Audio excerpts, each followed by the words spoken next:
నమస్కారం అండి. నా పేరు డాక్టర్ ఆర్ఎంపి శెట్టి.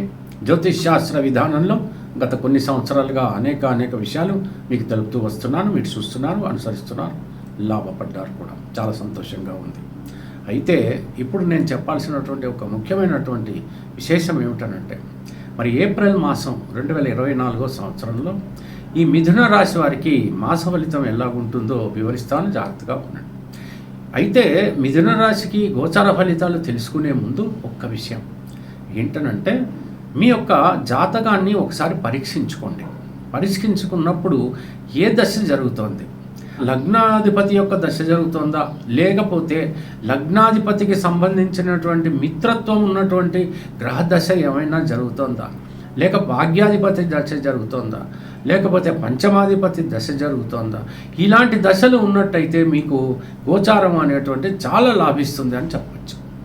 అదే ఒక షష్టమాధిపతి దశ జరుగుతుంది అనుకోండి, లేదా అష్టమాధిపతి యొక్క దశ జరుగుతుంది అనుకుందాం, వ్యయాధిపతి దశ జరుగుతుంది అనుకుందాం, అప్పుడు గోచార ఫలితం ఎలా ఉంటుందని అంటే చాలా సూక్ష్మంగా ఉంటుంది. ఒక 20% మాత్రమే ఉంటుంది. అతిగా ఆలోచించుకోవాల్సినటువంటి పని లేదు. ఇంకా మరో విషయం, ఎప్పుడైతే మనం ఈ గోచార ఫలితాలని తెలుసుకోవాలనుకుంటున్నామో ముఖ్యంగా ఏమవుతుందనంటే, ఒక్కొక్క రాశిలోకి వచ్చేటప్పటికి బిందువులు అనేవి ఉంటాయి. ఈ బిందువులు అనేవి ఎలా ఉంటాయనంటే ఒక్కొక్క గ్రహరీత్యా ఉంటాయి, తర్వాత మొత్తానికి అంతా కలిపి కూడా ఉంటాయి. అంతా కలిపి ఉన్నప్పుడు 25 పైకి ఉండాలి. ఒక్కొక్కరుగా ఉన్నప్పుడు ఎంత ఉంది, 2 బిందువులు ఉందా, లేకపోతే 5 బిందువులు ఉందా, గురువుకి ఎన్ని బిందువులు ఉన్నాయి, ఇవన్నీ మనం చూసుకోవాల్సి వస్తుంది. అటువంటి పరిస్థితుల్లో ఆ రాశిలోకి మరి ఫలానా గ్రహము ఏదైతే మిథున రాశిలోకి గురువు వచ్చినప్పుడు ఏం జరుగుతుంది, ఆ బిందువుల ప్రకారంగా కూడా మనకి ఫలితాలు ఉంటాయి. ఇన్ని రకాలుగా ఉంటుందండి. మూడోది ఏంటంటే, మరి గోచార రీత్యా ఈ గ్రహ గమనాలు ఎలా ఉన్నాయి. గ్రహ గమనాలు ఎలా ఉన్నాయంటే, ఇప్పుడు ఏం జరుగుతుంది, మనకి కుజుడు తర్వాత శనైశ్చరుడు ఇద్దరు కూడా కుంభరాశిలో కలిసి ఉండడం, 22వ తేదీ వరకు కూడా వాళ్ళు కలిసి ఉండడం అనేది జరుగుతుంది. అయితే అప్పటి వరకు ఎలా ఉంటుంది అని అంటే, భాగ్యస్థితి అంతా బాగుండదు. మీ తండ్రి గారికి వాళ్ళు ఉన్నట్టయితే తప్పకుండా ఏదో రకంగా వైద్య సదుపాయం కలిగించాల్సి వస్తుంది. వాళ్ళకి మోకాలు నొప్పులు ఉండొచ్చు, లేకపోతే ఏదైనా చిన్న యాక్సిడెంట్స్ అయ్యి ఫ్రాక్చర్స్ అవ్వచ్చు, ఏదైనా ఇంట్లో గొడవలు కావచ్చు తల్లిదండ్రుల వల్ల, ఇదంతా కూడా జరిగేటువంటి అవకాశాలు ఉంటాయి. అంత మంచి ఉండదు అని చెప్పచ్చు. భాగ్యస్థితి కొంచెం దెబ్బతినొచ్చు, ఏదైనా పోగొట్టుకునేటువంటి పరిస్థితి కూడా రావచ్చు, ఇల్లు అమ్మాల్సినటువంటి పరిస్థితి రావచ్చు, లేకపోతే ఏదైనా పొలం అమ్మాల్సినటువంటి పరిస్థితి రావచ్చు, ఏదైనా ఉండొచ్చు ఇలాగా. తర్వాత కూలీలు ఉంటారు, వాళ్ళకు కూడా కొంచెం పనిలో కష్టంగా ఉంటుంది. ఎంత కష్టపడితే రావాల్సినటువంటి ఓ రోజు పని దొరకక, ఓ రోజు పని దొరికి, ఇలా ఉంటాయి పరిస్థితులు. దశమాధిపతి కూడా ఆధారపడి ఉంటుంది.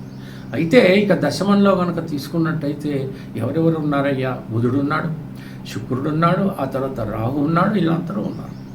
అయితే ఇక్కడ బుధుడికి నీచభంగం కలిగింది కాబట్టి మరి ఖచ్చితంగా వ్యాపారాల్లో బాగానే ఉంటుంది. అందులో వచ్చినటువంటి తేడా ఏమి రాదు. కానీ ఏది ఏమైనప్పటికీ కూడా ఖచ్చితంగా 100% జాగ్రత్తగా ఉండవలసిందేనండి. దానికి ప్రధానమైనటువంటి కారణం ఏమిటంటే, ఈ యొక్క కుజుడు ఈ యొక్క శని కలిసి ఉండడం మాత్రమే. 22 తర్వాత కొంత ఊపిరి పీల్చుకునేటువంటి సమయం వస్తుంది. అందువల్ల ఏమీ ఇబ్బంది పడాల్సినటువంటి అవసరం లేదు. ఇక మరో విషయం, ఎప్పుడైతే ఇప్పుడు మీకు గురువు చాలా బాగున్నాడు, కానీ మే నెలలోకి వచ్చేటప్పటికి మీకు ఏమవుతుంది, ఈ గురువు వృషభ రాశిలోకి ఎప్పుడైతే వస్తాడో మిథున రాశి వారికి వ్యయ స్థితిలో ఉంటాడు. అప్పుడు ఏమవుతుంది, మంచి కోసమే ఖర్చు కావచ్చు, కానీ సంపాదించిందంతా కూడా ఖర్చు అయిపోతుంది. ఆ ఖర్చు మంచి కోసమే అయినప్పటికీ కూడా మన చేతిలో ఏమి మిగలకుండా పోతుంది. దైవమే అప్పుడు మనకి అనుకరించాలి. అంటే ఏదైనా కనికరించాల్సినటువంటి పరిస్థితి అంటే దైవారాధన ముఖ్యమో, ఇది అర్థం చేసుకోండి. ఏదైనా దయచేసి మీరు ఏదైనా ఆవుకి గడ్డి పెట్టడమో, ఏదైనా ఆహారాన్ని ఇవ్వటమో, ఇలాంటివి ఏదో దాన ధర్మాలు చేస్తూ ఉంటే మిథున రాశి వారికి ఈ ఏప్రిల్ మాసం అంతా కూడా ప్రశాంతంగా గడిచిపోతుంది. పిల్లలు వాళ్ళ చదువులు వాళ్ళు చదువుకుంటారు, అక్కడ ఇబ్బంది ఏమీ ఉండదు. దంపతుల మధ్యన సఖ్యత మాత్రం ఖచ్చితంగా ఉంటుంది. కోర్టులో కేసులు ఉన్నట్టయితే వెంటనే వాళ్ళని పరిసమాప్తి చేసుకోవడానికి ప్రయత్నించండి. అయితే మ్యాక్సిమం ఇప్పుడు హైకోర్టు కనుక తీసుకున్నట్టయితే సమ్మర్ వెకేషన్స్ ఉంటాయి కాబట్టి మనం చేయగలిగింది ఏమీ లేదు. అది మే నెలలో, ఇప్పుడు కాదు కదా. ఏప్రిల్ మాసంలో ఏవైనా కేసులు ఉన్నట్టయితే పూర్తి చేసుకోండి. మీకు ఖచ్చితంగా మీకు కొంచెం ఫేవర్ అయ్యేటువంటి అవకాశాలు ఉంటాయి. ఒకవేళ డిస్మిస్ అయినప్పటికీ కూడా కొన్ని అనుకూలమైనటువంటి అక్కడ ఉంటాయి సెంటెన్సెస్, కాబట్టి మీరు దాన్ని సానుకూలంగా వాడుకోవచ్చు. ఇకపోతే ఏదైనా దూర ప్రదేశాలకు వెళ్ళినప్పుడు, ఏ తీర్థయాత్రల కోసమో శుభకార్యాల కోసమో వెళ్ళినప్పుడు కొంచెం జాగ్రత్త పడండి. ఏ రకమైనటువంటి రిస్కులు తీసుకోవద్దు. ఎంచేతనంటే నేను చెప్పాను కదా ఇప్పటి వరకు, ఈ కుజుడు శని ఎప్పుడైతే కలిసి ఉంటారో ఇది కొంచెం ఇబ్బందికరమైనటువంటి పరిస్థితి. అంచేత ఏ రాశి వాళ్ళైనా ఎవరికైనా, ఈ మిథున రాశి వాళ్ళకైనా కూడా కొంచెం జాగ్రత్తగా ఉండాల్సిందే. ఏదైనా చిన్న చిన్న యాక్సిడెంట్స్ అయితే లేనిపోని తలనొప్పి, కాబట్టి జాగ్రత్తగా ఉండండి. ప్రతిరోజు కూడా తప్పకుండా ఈ 22వ తేదీ 23వ తేదీ వరకు కూడా సుబ్రహ్మణ్య స్వామికి ఒక నమస్కారం పెట్టండి. ఆ తర్వాత శ్రీ మహావిష్ణువుని పూజించండి, శ్రీ మహాలక్ష్మిని పూజించండి, వీలుంటే దత్తాత్రేయుని కూడా పూజించండి.